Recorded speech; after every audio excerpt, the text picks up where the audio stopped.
Good morning, everyone. Thank you very much for coming. I'm honored to be here. I want to give a big thanks to CHSA for putting this event together. And I'm so happy to see the vets. I'm really glad you guys are here.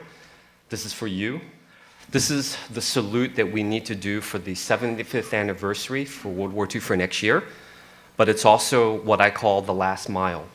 And I wanted to say that this morning when I drove in, I saw the sun coming through from Coma, from San Bruno on the 280, and I saw the cemetery. And I saw the rows and rows of the markers, and I thought to myself, are our generations going to remember this for the future? Are my kids, your grandkids, and your kids' kids, are they going to remember Chinese American veterans, the men and women that served, and especially the ones that sacrificed, which we'll find out as we go through today. You'll hear about their stories. I had to come dressed for the occasion. And I'm representing my uncle, who was a paratrooper in Normandy. He was a Chinatown boy, grew up here. And on June 6, 1944, he jumped into combat. So you'll hear more about the stories. And when we go to break, I'll have a chance to also talk about the exhibits that I've set up on the left side here, which include men and women. And principally, these individuals are all from the Bay Area. So let's begin. Chinese Americans in combat is the topic for this morning. So the first thing I wanted to mention was our Chinese Americans that served started from the Civil War of 1861 to 65. I have today an individual named Edward de Quijota. Edward de Quijota is a very interesting individual because he was an orphan brought over from Shanghai for an American sea captain on the East Coast and lived in Gloucester, Massachusetts, okay? When he came here, he was about 12 years old and basically lived for the household for almost 8 years. He decided in 1862, because of the pending Civil War, a lot of his friends in the community were joining the Union Army.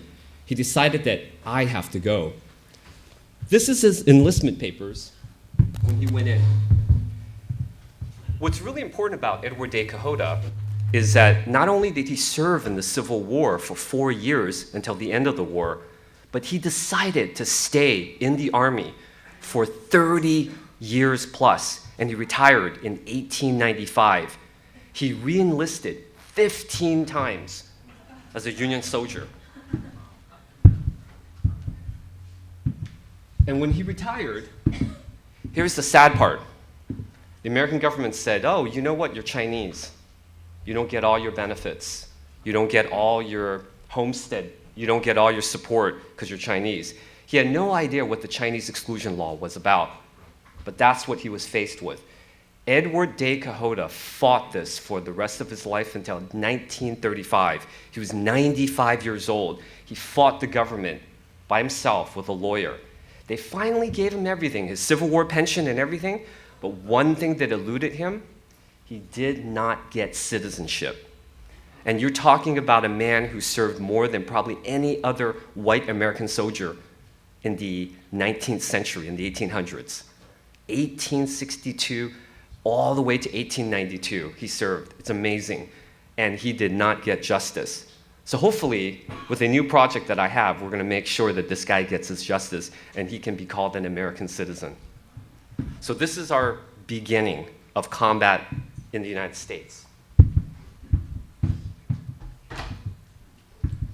Okay, so we're going to head to the turn of the century now. Doughboys in France, World War I. This is Sergeant Lau Sing-Ki. Some of you may know his name. Private Sing-Ki, when he was in combat in the Western Front in the Battle of Mont Blanc, where he won his Distinguished Service Cross, he was one of the last soldiers left holding the line as a communications person. I have a display set up there for the first time that we get to see how Sing-Ki looked like in combat. And he was manning a telegraph key to send back the reports back to command headquarters because he was the last guy holding the line, okay? Sing-Ki is also very important because he's also from the peninsula. He's from the San Jose area. He's recently been given an honor with his family that there was a coin minted in New York City with the division he's from, the 77th Division, that he was the regimental flag bearer for all the regiment when they came home to march in New York City, Times Squares, etc. So Connie, you do know Sing-Ki very well. Connie has also brought his medals today that we'll display. But he's one of our earliest heroes and a Distinguished Service Cross winner from World War I. And I just found out recently that I have some relatives that served in France too, and I never knew this.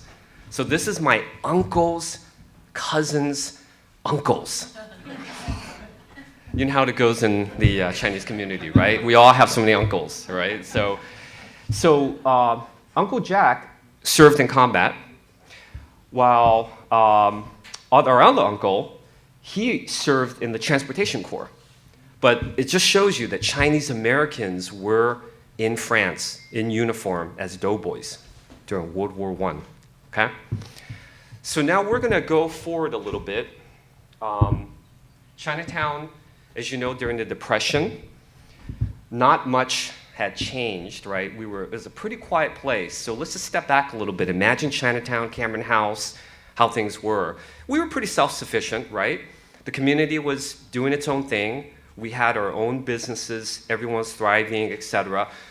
But the issue is, Japan had invaded China, and that started to become an issue. As the years went on, some of the Chinese here in Chinatown and the Gongso, which is the Chinese associations, etc., they're very concerned for the motherland and for the family members in some of the provinces that were being invaded by the Japanese troops. So it was decided that we need to raise monies to support the war effort in Chinatown. How did they do that? They said we needed pilots and we needed planes. So as you see, the Japanese were very tenacious, ruthless soldiers, and they were very, very well armed, very trained, very modern. Our Chinese forces really didn't have much chance against them, especially on the ground. So the only thing that we could do that would probably alter the course of this warfare was have the air support, which the Chinese, unfortunately, really did not. So I just have some images to show sort of the feeling and I guess you could say how people felt during that time in the 30s, because it really affected a lot of people because we all had relatives in China at that time, right? We all have cousins and aunties and uncles, whatever, in China. So the idea is that we just have to keep this going to keep China alive, and let's start a volunteer fighter squadron. And these were Chinese American boys that came primarily from California, but all around the states, including Hawaii. And basically, we get to John Angel Chu, native of San Francisco. By the way, Captain Chu is still alive. He's still alive. I understand he is maybe not doing very well, but it's my intention to see him because he is also in my film, okay? Captain Chu, later became captain, was a young volunteer in 1937-38. His father and several other Chinese Americans started the San Francisco Chinese Aviation School that was located right on Washington, on the corner of Washington and Stockton. It was a little place because it was an employment agency, but you would never know this place existed. It was in the back room with a single desk. You would only know because someone told you about it. And you would go up and you would say, yeah, I'm interested in becoming a pilot. And so they would look at you and say, okay, well, we're going to send you over to the Oakland Airdrome, and you're going to take some tests. And if you pass these tests, you're going to go on a flying test. If you pass the flying test, you will now be advanced into combat training in China. And we'll send you back. Once you pass that, you become a fighter pilot, you fly for the Chinese Air Force. This rare photo here shows the group of most of the men from 1937 to 1940. John Chu was one of the youngest pilots who went over at the end of 1940 before we entered World War II, almost a year later, December 7th, 1941. But what's amazing about these men is that nobody barely knows that they existed. And these were all volunteers, Chinese Americans, that flew and fought in China. Several of these men that I'll talk about later were also from Chinatown, of course, John Chu, etc. And the thing is that when they went to the Oakland Bay Airdrome, you could barely see the aircraft behind them. They were owned by a Filipino and a white guy, okay? And let me try the pointer here. So this, I believe, this is the Filipino pilot right here. John Chu's father is right there with the crew cut. This is young John right here laughing, and this is the other friend of his, Archie Lee from San Jose, which I'll go to. So the fighter squadron was really important because this was the last link to hold the line in China. If the Air Force failed, I think China would have collapsed even quicker. So let's go to the next one. Okay, this is Archie Lee, the other pilot. Now Archie holds the distinction of having Chinese wings, okay, because he's a volunteer fighter pilot for the Chinese Air Force. But in 1941, he came back and he went to Thunderbird, where he became part of the United States Army Air Corps. He got a second wing as an American. He's the only individual that I know of being Chinese American that holds dual wings as a fighter pilot, okay? And he was originally from San Jose. So Lieutenant Archie went on to fight the war, of course, during World War II with the Chinese American Composite Wing, which General Chen will talk about later. So this is just a look at some of the terrible, obsolete aircraft that were flown by the Chinese Air Force against the modern Japanese. It was pretty terrible. It was almost a slaughter. I have the flight helmet from Captain John Chu of what he wore during the Battle of China and the Sino-Japanese War. There were no communications in the plane. So they had to do hand signals and go like this when they're fighting the Japanese because they have absolutely no radios. It's horrible. Madam Chiang Kai-shek, as you know, was a big deal. She was the one that appealed for support to the Americans. And then eventually, support came in the form of this man, which General Chen, you will talk about. This is the famous General Chennault, which later formed the American Volunteer Group. And US and China relationships are a bit sealed. This is before Pearl Harbor, okay? And we are now officially tied together as allied forces. And now we go into World War II, okay? So at the start of World War II at Pearl Harbor, as you may know, there are a lot of Chinese Americans serving at Pearl Harbor. Many were in the mess department, cooks on ships as well. Many of these guys were native sons of China that did not have US citizenship, okay? But there was also many Chinese workers, Chinese American workers that worked on the docks, worked repairs at Pearl Harbor. So you never really get to hear about these stories. But this is a really important story that I'm gonna tell because I'm telling this for the first time here. No one ever knew about this. On the second day after the bombing of Pearl Harbor, the international date line becomes December 8th. Right after Pearl Harbor, several hours. Wake Island was attacked on December 8th by the Japanese, being held by 400 Marines, 60 sailors, and 6 Army individuals, and 1,100 civilians, which included 45 Chinese American contractors. They were all from San Francisco and hired from San Francisco. They were working for a construction company that did the Pacific Naval Air Bases. Wake Island was a very, very small place. Whole thing, less than 3 miles all around, okay? But the Chinese Americans got thrown into this because they had absolutely nowhere to go. They couldn't get off the island. There was no relief. There was no rescue force from the United States Navy. And subsequently, they were all sent into Japanese prison camps from December 23rd to the end of the war in 1945, early 1946. 98 American prisoners were left behind the island. 1 Chinese American was executed. His name was Harry T.K. Ewan from Honolulu. This book here, which is one of the rarest books, was a report from the construction battalion that was at Wake Island and some of the other Pacific Islands. And this was the first time that some Chinese American names were revealed because their photographs are in here. And they were revealed that they actually served alongside with Naval and Marine Corps personnel to fight the Japanese for 2 weeks before the island capitulated. So after the war, here's an amazing story. All these Chinese Americans came back, except for one. They all came home. And I got to meet one that passed away a few years ago, and that's how the story was told. But here's something even more amazing.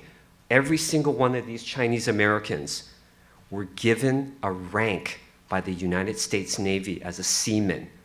So they were actually forced into service through an emergency so they would receive benefits for all their next of kin and families. And all these civilians, when they came home, they got full benefit packages as naval personnel from the Navy Department. So I'm going to turn it over now to General Chen as we start heading into 1942. The first and foremost thing at that point was to get the Air Force situated in China with Chennault. And General Chen is going to talk about the 14th Air Force, the original American volunteer group that became the Flying Tigers, and subsequently the CBI theater with the Chinese American Composite Wing. And as we know, here we go. We're going into now 1942, and we're starting to train Chinese pilots, etc. Thunderbird Field, you guys probably heard of that term. Thunderbird Field was where all the Chinese pilots came on an exchange to be trained by Americans. But one of my relatives, who was a Chinese American civilian pilot, was also a trainer there for these pilots. And I'll show you those artifacts later on after our talk. General Chen, here we go. Okay.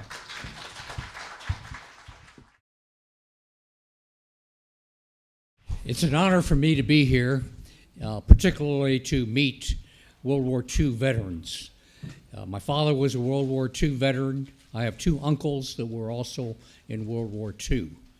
What I'm going to do is talk about Chinese Americans that were in the original American Volunteer Group, the original Flying Tigers, and also the China Air Task Force and the 14th Air Force. Now, the common thread of these three organizations is that they were commanded by Claire Chennault. He commanded the American Volunteer Group as a civilian, but later on in April of 1942, he was promoted to Brigadier General. The American Volunteer Group was disbanded on July 4th, 1942, so he held that position as a Brigadier General commanding the American Volunteer Group for about 3 months. Then, General Chennault, as a Brigadier General, commanded the China Air Task Force. And then, as the Army Air Forces expanded into the 14th Air Force, as a Major General then, General Chennault commanded the 14th Air Force. And of course, my knowledge on this overall subject is based upon my father, based upon my meeting some American volunteer group fighter aces. And my father worked for General Chennault in the 14th Air Force. He was a pilot, and later he was the representative for General Chennault as the personal representative and liaison officer with the Chinese Air Force in Kunming. And after the war, Chennault founded an airline, and my father continued working for Chennault in that airline. The American Volunteer Group, they were the first Asian covert operation that the United States had starting before World War II and into World War II. The American Volunteer Group was authorized by President Roosevelt in April of 1941, where at that time the agreement was 100 P-40s, pilots numbering about 100, and 200 ground crew.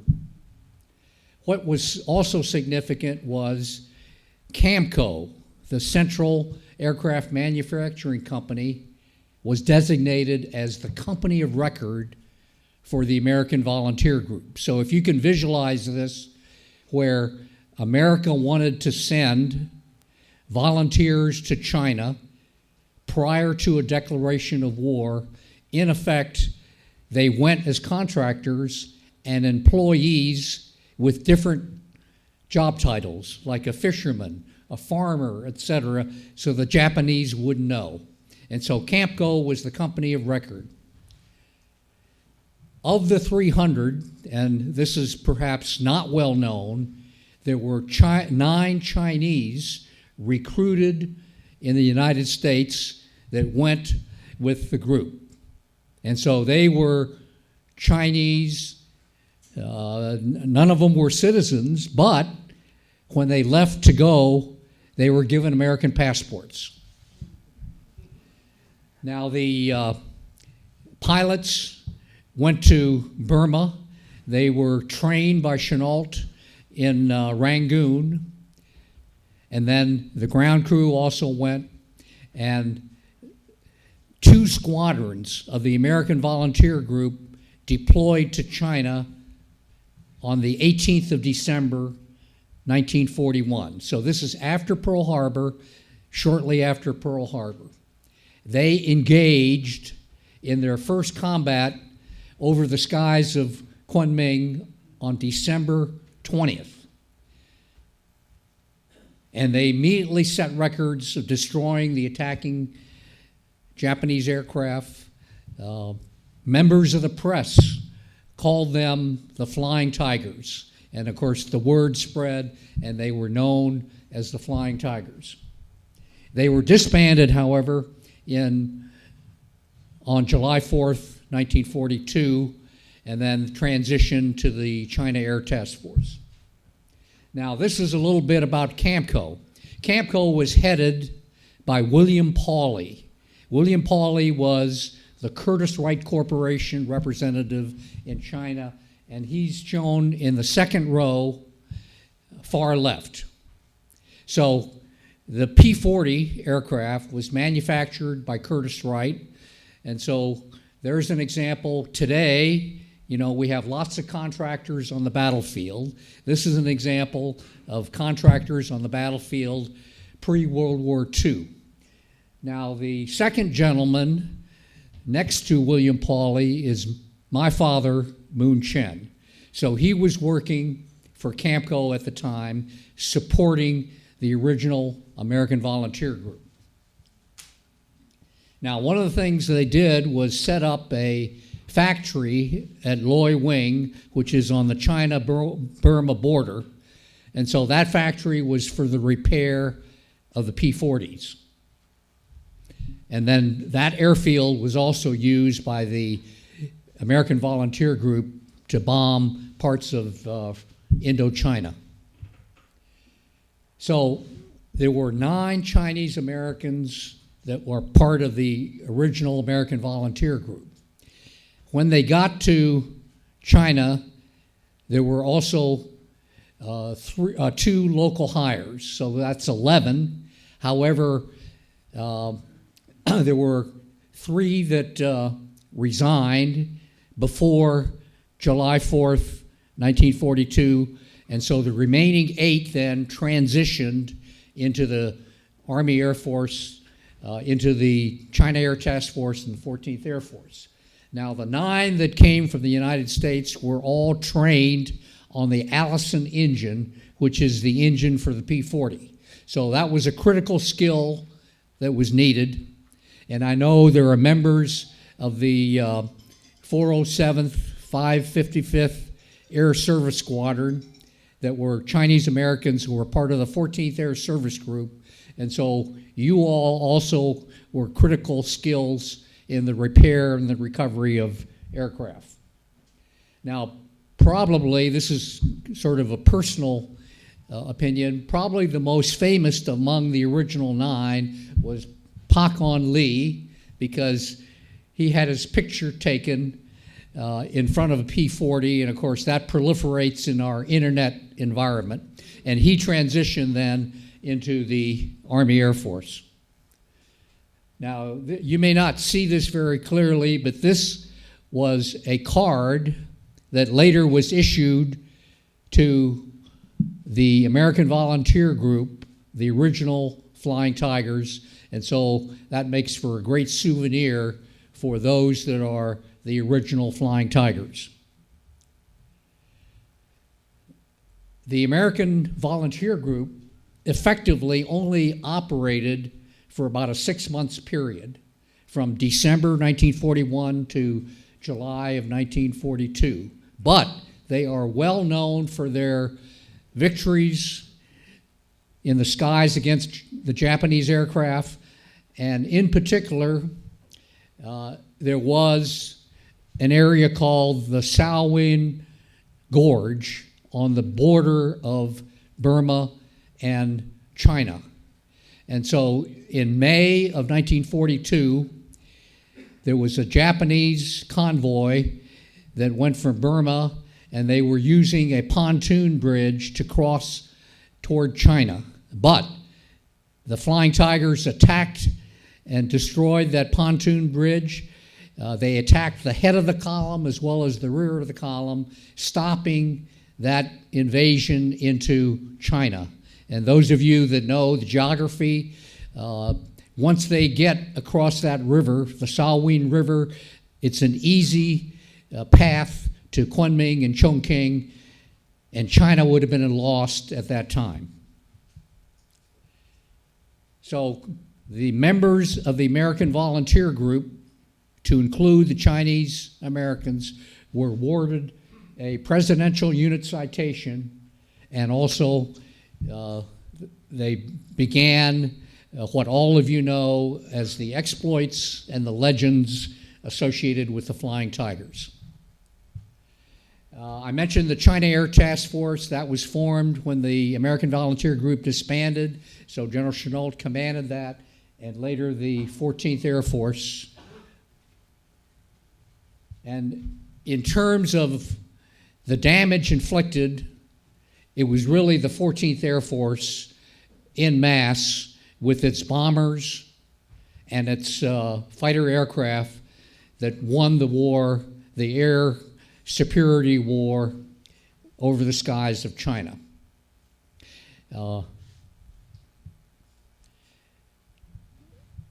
In terms of Chinese Americans, there were Chinese Americans that were integrated into the 14th Air Force on the staff or in specific wings and squadrons. And so here's a listing, for example. My father was a pilot, later worked directly for General Chennault. His name is Moon Chen. There was a Captain Ong that was an intelligence officer. He served as a air combat intelligence officer in a group that was subordinate to the 14th Air Force. W.C. Chen was a communications officer in the 23rd Fighter Group. And so when you think about it today, here's a American fighter group, and the chief communications officer and cryptographic officer was W.C. Chen. Now, my father is a descendant of a Chinese railroad worker. W.C. Chen is also a descendant of a Chinese worker. And about 2 years ago, I wrote an article that was entitled From Railroad Workers to Flying Tigers. So that featured the two of them as well as a Bill King. Now, Bill King was from Block, California. In 1939, he wanted to volunteer for the U.S. Army Air Force, but he was denied because of race. So instead, as Monty mentioned, he was one of the group of volunteers that went to China, and he flew for the Chinese Air Force. And in the 14th Air Force, there was a Chinese-American composite wing. Now, the Chinese-American terminology there does not mean Americans of Chinese origin. It was a mix of Chinese Air Force and American Air Force pilots and crewmen, and that formed the Chinese American Composite Wing. And so Bill King from Locke, California, for example, was a Chinese American serving in the Chinese Air Force that was part of this Chinese American Composite Wing, and he was highly decorated by the Chinese Air Force as well as the United States Air Force. Okay, there were others that were, there was a fighter pilot in the 530th Squadron. I mentioned Sergeant Pak-on Lee that was in the original American Volunteer Group, as well as a Francis Yi. And C.K. Wong was a first lieutenant. Now, those of you that are military know that there's an award called the Legion of Merit. The Legion of Merit is one of the higher awards that an officer could be awarded. Usually it's given to a lieutenant colonel or above. In this case, Lieutenant C.K. Wong in the 14th Air Force was awarded the Legion of Merit. So that's a significant accomplishment. Now, the 14th Air Service Group was part of the 14th Air Force. Could I ask in the audience here, if you were a member of the 14th Air Service Group, could you stand? Hey.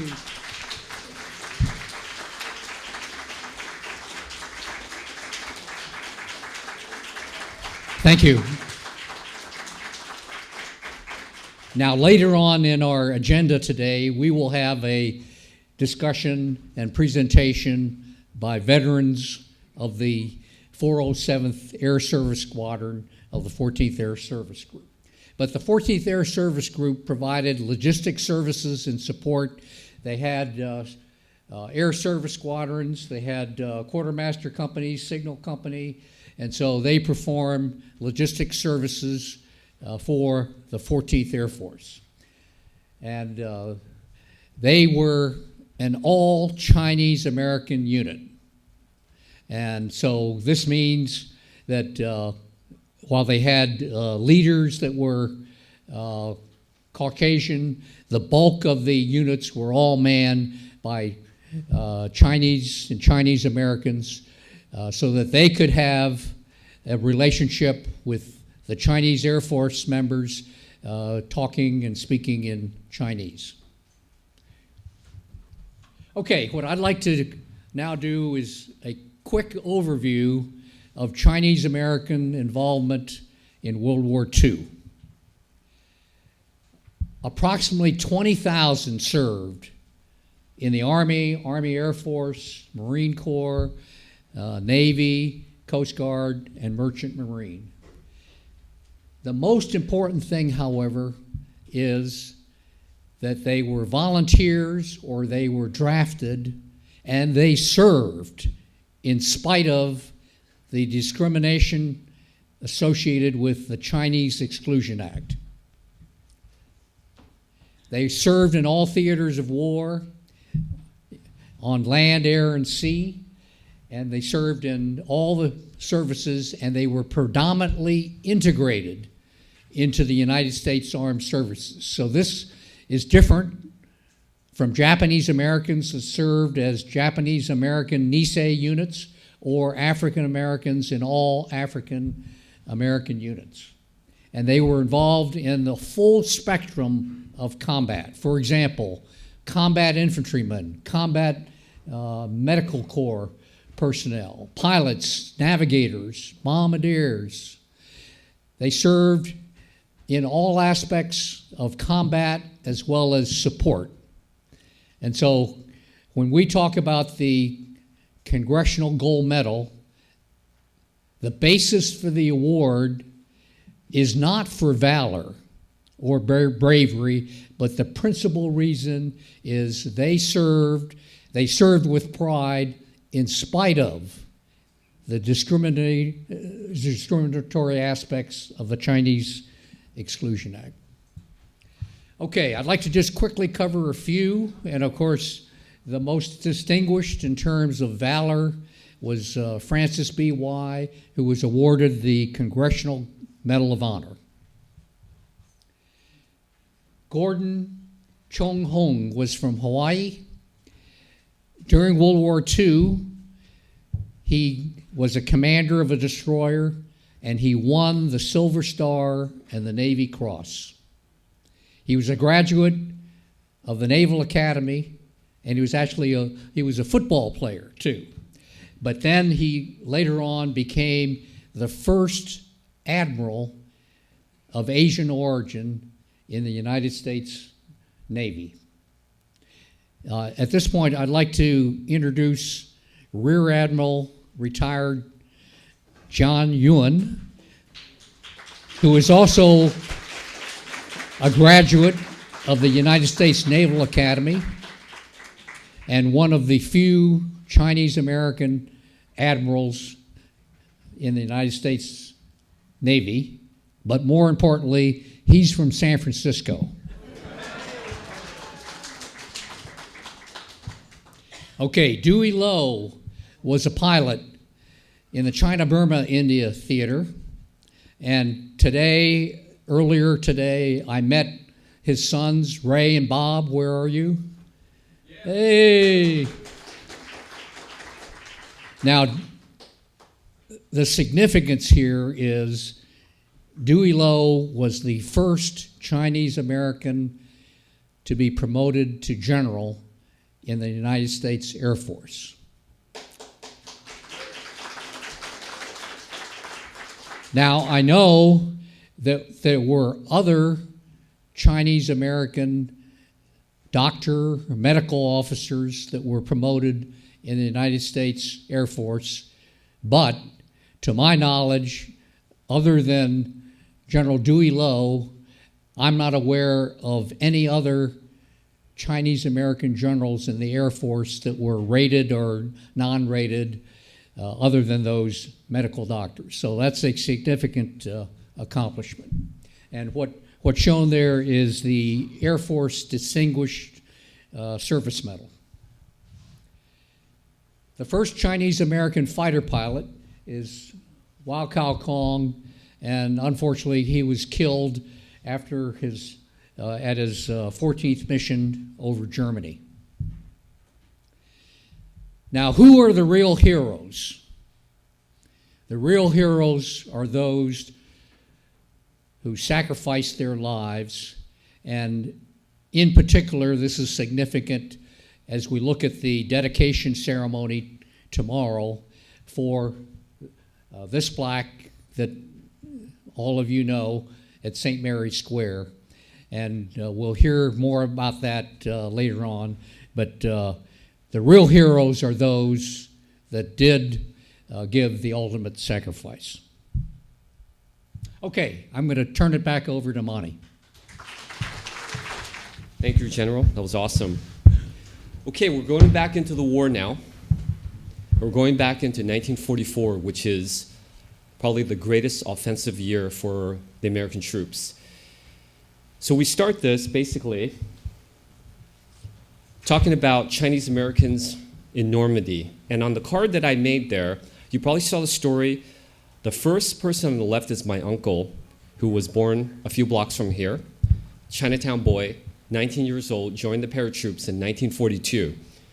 So I'm going to get to the story in just a second, but this is also another notable that I should mention is John B. Wong. He was basically a lieutenant of an engineer battalion company that landed at Utah Beach on June 6th morning. Why he's so important? His company was the ones that built the bridges and the roadways for all the Allied troops to get in with transportation. If those roads weren't secure, no bridges were built, as he called them, battle bridges, we would not have gotten through to break through the enemy's line. So his unit was responsible for clearing the roads, building the bridges, setting the road so the American tanks and supplies and trucks could get in. My uncle. So he was with the 507th Parachute Infantry Regiment. jumped in on June 6, 1944 morning. Very dark, scared as heck, carrying 150 pounds plus of equipment with his parachute, which you see on the table, all his combat gear, ammunition, food, water. He was scared so bad, he said, he couldn't stop shaking. But the worst thing was, he told me when he was in that aircraft, he wanted to get out because they didn't want the plane to be shot down. He didn't want to go down with the plane. So on the night of June 6, 1944, he jumped into France. My uncle fought on the ground for 4+ days, and he landed in a place called Lafayette, which is the place where the enemy had large concentrations of armored forces. If you saw the film Saving Private Ryan, at the end, there was that little bridge in the town. That was sort of the fictitious story that they were telling, the story of the paratroopers fighting. They had no anti-tank equipment to fight these German tanks or armored forces, and they fought as best as they could, and my uncle was hit in the head 4 days after combat. But he lived to tell me the story, which is the reason why today I'm able to talk about World War II the way I can, was because he was the one that inspired me, and I wanted you all to know that. So his efforts as an American paratrooper on that morning helped pave the way, obviously, for the D-Day victory. Now I'm holding here the letter that was given by General Eisenhower to all the troops in that theater that morning. The day before June 5th, everyone got one of these, okay? And I'm going to paraphrase this because it says, your task will not be an easy one. Your enemy will be well-trained, well-equipped, and battle-hardened. He will fight savagely. But I have full confidence in your courage, devotion to duty, and your skill in combat. We will accept nothing less than total victory. So if D-Day failed, we would have been in big trouble. So this is the C-47 transport aircraft carrying 16,000 American paratroopers that night. My uncle jumped out of one of these, pitch black. And the only things you could see were little smoke pots and fires on the ground and the bullets coming up at you, called tracer rounds. That's how scary it was. As they landed, they had to go right into the fight. And don't forget, paratroopers were not well equipped, little bit of food, little bit of supplies that they had on, but they had to fight to be resupplied the next day. I wanted to talk about a very important young man that is from the Sacramento Delta area. This is a bit of a sad story with Harold K. Lee, and it always touches my heart because I heard from his family 20 years ago that 3 of his brothers were in World War II, and he was killed in Normandy. And I was very curious about his service because he said that the family said we never had a lot of records. So about 6 years ago, we finally found his actual killed in action records that were sitting at a supply house in Kansas City. The family never knew how he died until that moment. So we finally have the papers and everything to fully tell what happened on the battlefield with him, including his effects and how he was brought home. And there was like a 1-month sort of lull before the family even got word that he was killed in action. So I wanted to pay respects to Harold K. Lee of one of our KIA Chinese Americans. Unfortunately, he's not listed in the memorial at St. Mary's Square. But what's amazing about his family is the Lee family not only served in the China-Burma-India theater, they also served in the Pacific, and 2 other brothers went on to serve in the Korean War. All the brothers were in military service in their family. An amazing family from Hanford.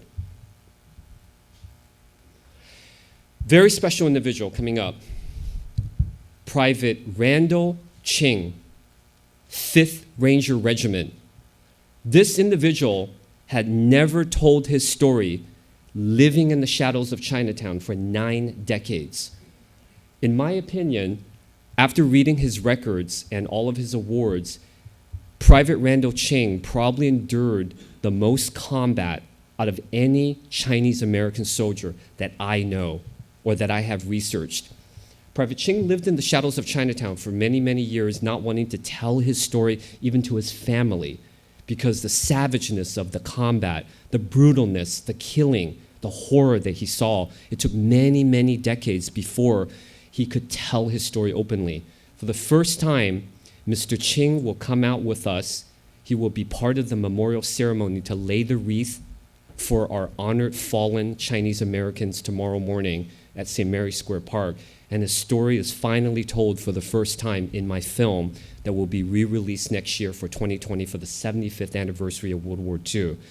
Private Randall Ching, 5th Ranger Regiment. His display bust is on the table, including my uncle's, with exactly all the equipment that he had as he landed on Omaha Beach that morning.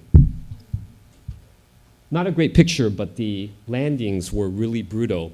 They took about 70% casualties, as you saw in the film Saving Private Ryan.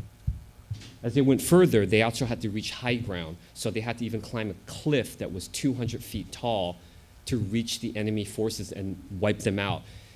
Private Randall Ching fought the war from that day on till the end of the war in May of 1945 with barely any breaks. So his regiment kept going and resupplied. Guys were killed, they would bring reinforcements up to them. There was no rest for them. Okay, so we're gonna go into the later part of the war with some pretty interesting stuff from the China-Burma-India theater, as well as China itself. And this is for the intelligence sector and the OSS, which is the Office of Strategic Services, the forerunners of the CIA. There's a headgear bust with sunglasses, and that is Captain Wan Loi Chan. Captain Chan is very notable because he is a Stanford graduate of 1936, one of the first Chinese American officers to be commissioned. And he went into service thinking that he would fight the Japanese as soon as possible.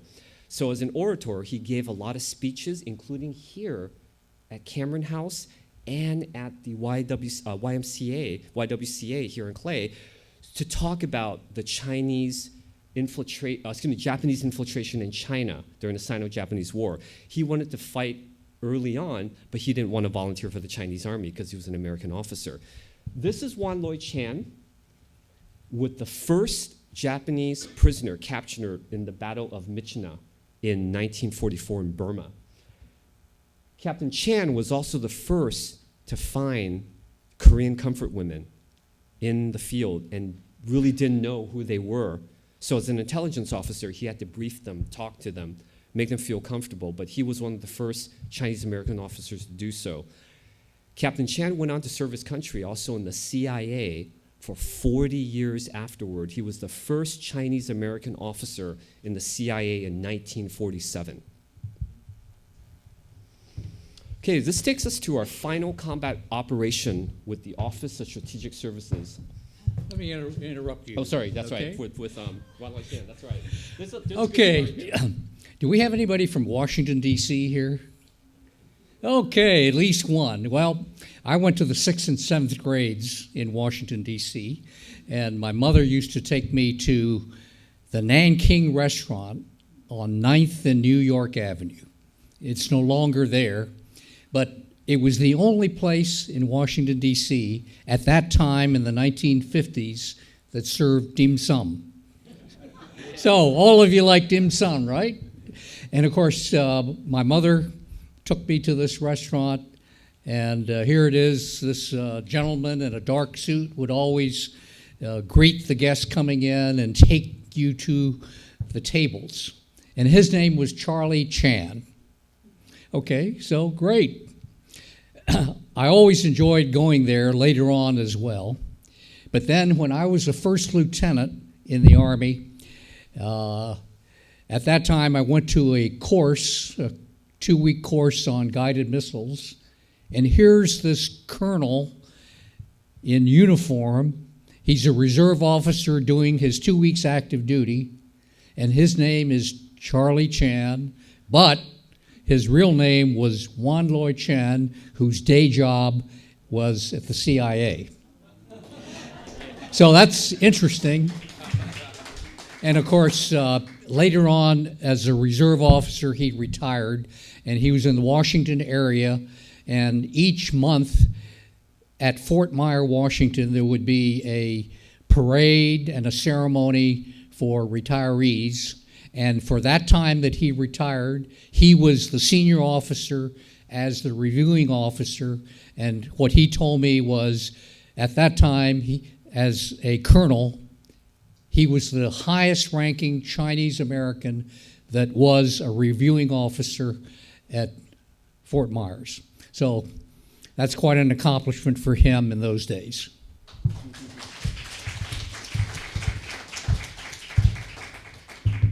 WWII Chen was certainly one of the most colorful Chinese American officers who served, because his work in the intelligence area had really paved the way for other Chinese Americans, especially being in the CIA. Because I visited the CIA several years ago, and I talked to the historian, and he said that WWII Chan's name is still legendary in the, in the halls, in the offices there at the CIA. So let's move forward. Excuse me, Monty. If anybody wants to read more about WWII Chen, he's got a book out called Burma. Yep. Burma, The Untold Story, which is WWII Chan's biography. Okay, we're going to go towards the end of the war now. And this is Kenneth Marr from the Palo Alto area.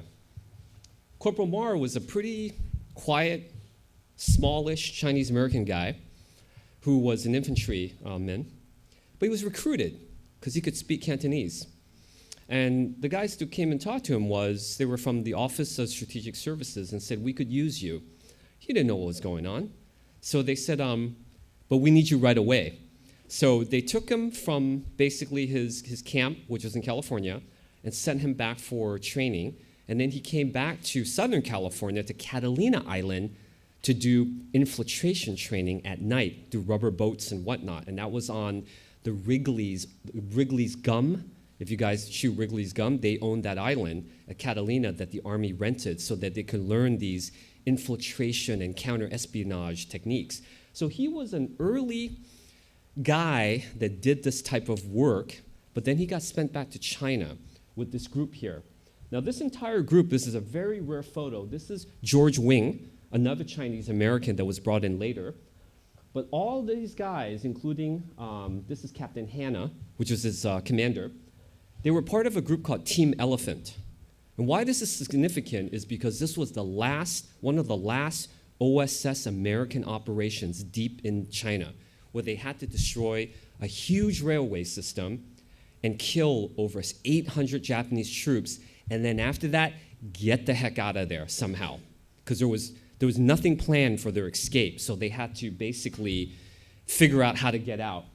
And in this rare photo, you do see, it's not a great photograph right here, but you do see Kenneth Marr here carrying his Thompson submachine gun along with Hanna and some of the other white American guys on the sampan, and they were retreating after their mission. Now this mission was highly successful. They accomplished everything. His award reads that they killed over 800 enemy troops, destroyed vital communication lines, railways of the Japanese deep inside China, and had 2 days to get out. And all the men were able to retreat successfully. But this was the final combat mission in China, because it happened in May and August of 1945. So you can see that Chinese Americans, as General Chen said, we served in all theaters of war. We served in all major combat operations. Chinese Americans were not segregated, okay? This is the first time, I think, that we are able to share this in so many years, and especially having vets and their families be here to discuss this matter, is because the combat experience is one of something very unique. And all these men, even the 14th Air Force 407 Service Squadron men, they were still in a combat zone. They were endangered of being bombed. They were endangered of having stuff happen on the notice. You would have to live 24/7 to be on the alert. But especially some other guys like Kenneth Marr, they were deep into combat, or someone like Randall Ching.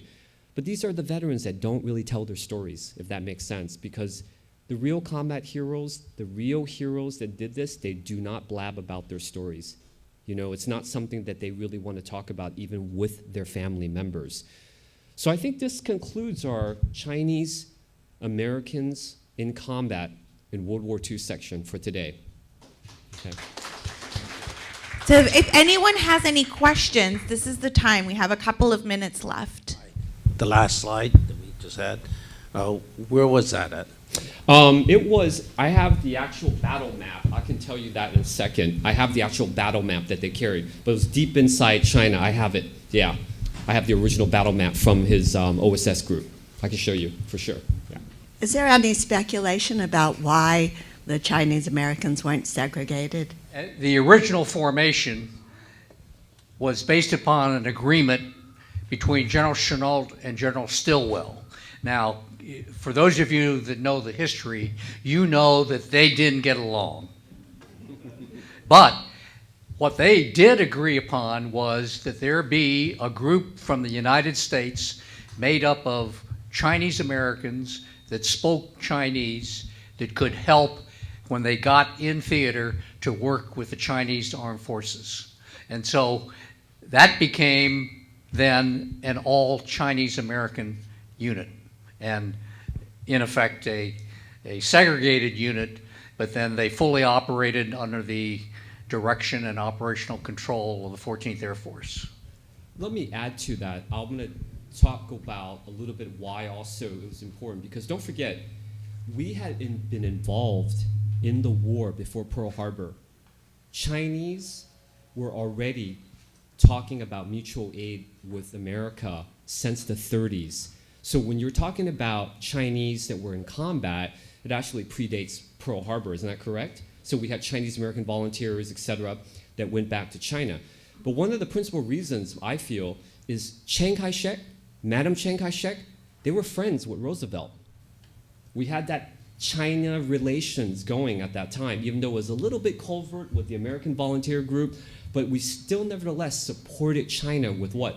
Rice boat drives, right, of the 1940s. We had support to do the war effort from Chinese communities. All the gongso, all the associations donated monies to be sent back to China. So the American government was well aware that China had to be defended. We had to give some mutual aid to China, even though we were not at war yet until after Pearl Harbor. So one of the principal reasons, I think, we already had that allied relationship established with China, which therefore there was no need to segregate like Japanese Americans or anything like that in World War II.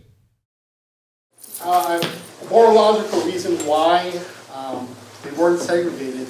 You got to remember, it's estimated that only 15 to 25,000 Chinese Americans served in the military, and at the height of the war, there were 16 million Americans fighting. So 25,000 is like a little drop in the bucket compared to that. And you would be lucky if you had one or two Chinese in your unit, and you probably would never see any of them in the majority.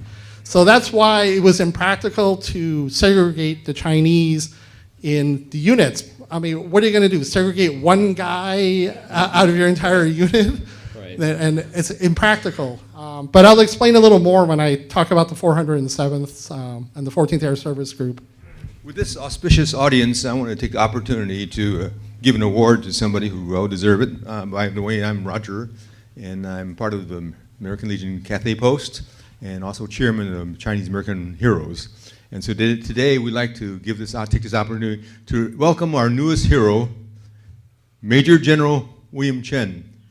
Not only the first Chinese American, the things that he did you don't know anything about. He was involved with our massive missiles development. He was a systems manager in addition to being a great civilian. So since we have a great audience, I want the opportunity to make sure we recognize and honor him today. General Chen. Oh, what a surprise.